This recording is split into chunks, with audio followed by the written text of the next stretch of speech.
Donc nous avons le plaisir de recevoir Fabrice Estève, directeur du marketing Honda France. Bonjour, merci de nous recevoir dans ce cadre magnifique. La Honda CR-Z utilise un système d'hybridation. Il y a plusieurs types d'hybridation aujourd'hui disponibles sur le marché. Quel est le système que Honda a retenu ?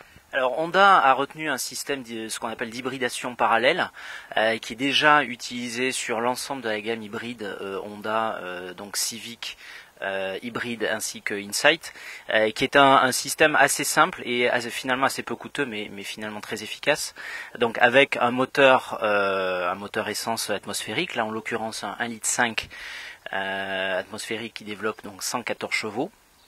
Auquel on adjoint un moteur électrique directement donc en sortie entre le moteur et la boîte de vitesse, et qui développe lui 14 chevaux pour une puissance cumulée de 124 chevaux.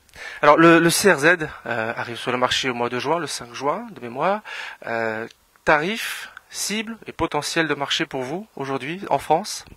Alors, en termes de tarifs, nous avons une gamme qui commence à 21 500 € avec la version S, sur laquelle nous ne prévoyons pas, très honnêtement, de faire beaucoup de volume, mais qui permet quand même, bonus gouvernemental déduit, d'avoir un prix d'attaque à 19 500, ce qui est évidemment très compétitif sur le marché. Et ensuite, nous avons 3 niveaux de finition, donc Sport, GT et Luxury. La Luxury bénéficiant en série d'un toit vitré panoramique, ainsi que de la sellerie cuir sur les sièges avant. En termes de potentiel de marché, eh bien, nous visons en fait 1500 unités en année pleine.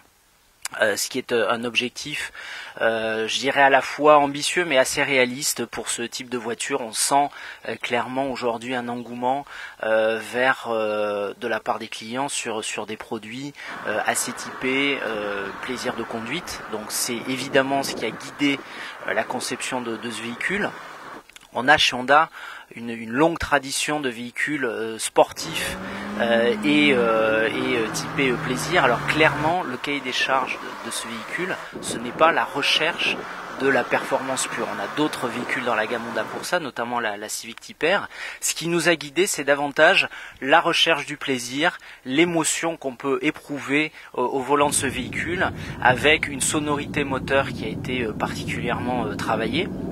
Une position de conduite de coupé, donc très basse, avec les jambes assez allongées, puis surtout une boîte de vitesse aussi, je pense que vous l'avez remarqué, très précise, une vraie boîte de vitesse de sportif. Mais avant tout, la philosophie, c'est de prendre vraiment du plaisir au volant, sans forcément rechercher le petit dixième de 0 à 100, parce que voilà, on estime aujourd'hui qu'il y a une cible de clientèle qui ne recherche pas la performance pure.